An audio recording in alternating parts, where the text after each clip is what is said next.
അപ്പോൾ ഫ്രണ്ട്സ് കുറച്ച് നാളുകൾക്ക് ശേഷം ഞാനും ഒന്നും കൂടെ ഒരു സിനിമയ്ക്ക് പോകാമെന്ന് വിചാരിച്ചു കേട്ടോ. സത്യം പറഞ്ഞാൽ എനിക്ക് വീട്ടിലിടാൻ വേണ്ടി ഒരു ചെരുപ്പ് വേണമായിരുന്നു. അത് വാങ്ങാൻ വേണ്ടി പോയതാണ് കേട്ടോ. പിന്നെ പോണ വഴി ഇങ്ങനെ പറഞ്ഞു നമുക്ക് സിനിമയ്ക്ക് പോകാമെന്ന്. അങ്ങനെ താഴെ വന്ന അമ്മൂനും അച്ചൂനും ഒക്കെ ടാറ്റ കൊടുത്തിട്ട് ഞങ്ങൾ പോവാണ് കേട്ടോ. ഞങ്ങൾ എവിടെയെങ്കിലും പോകുമ്പോൾ പിള്ളേരിങ്ങനെ വന്ന് നോക്കൂട്ടോ നമ്മളെങ്ങോട്ടാണ് പോകണേന്നൊക്കെ ചോദിച്ച്. അപ്പോൾ അങ്ങനെ ടാറ്റയൊക്കെ കൊടുത്തിട്ട് വന്നു. പിന്നെ നേരെ ചെരുപ്പ് കടയിൽ ചെന്നു, ചെരുപ്പൊക്കെ വാങ്ങിയിട്ടോ.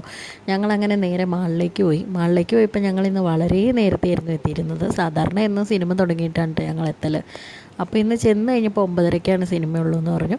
അങ്ങനെ വിശക്കണോണ്ട് തന്നെ ഞങ്ങൾ വന്ന് എന്തെങ്കിലും കഴിക്കാമെന്ന് വിചാരിച്ചു കേട്ടോ. എനിക്ക് അത്ര വിശപ്പൊന്നും ഇല്ലായിരുന്നു. അതുകൊണ്ട് ഞാനൊരു മിനി വ്രാപ്പും അണ്ണും ഒരു കോംബോ അങ്ങനെയാണ് കേട്ടോ എടുത്തത്. അതിനകത്ത് 2 വിങ്സും ബർഗറും പിന്നെ കോളയൊക്കെ ആയിട്ട് അങ്ങനെ പിന്നെ സിനിമ കണ്ടു. എന്ന് പറഞ്ഞ സിനിമയായിരുന്നു കണ്ടത്. അത്ര സെറ്റപ്പൊന്നുമില്ല, എന്നാലും കൊള്ളാം. പിന്നെ ഇതാണ് കേട്ടോ എൻ്റെ ചെരുപ്പ്. പുതിയ ചെരുപ്പ് കണ്ട് ഇങ്ങനെ ഇട്ടുകൊണ്ട് നടക്കുവാണ് കേട്ടോ.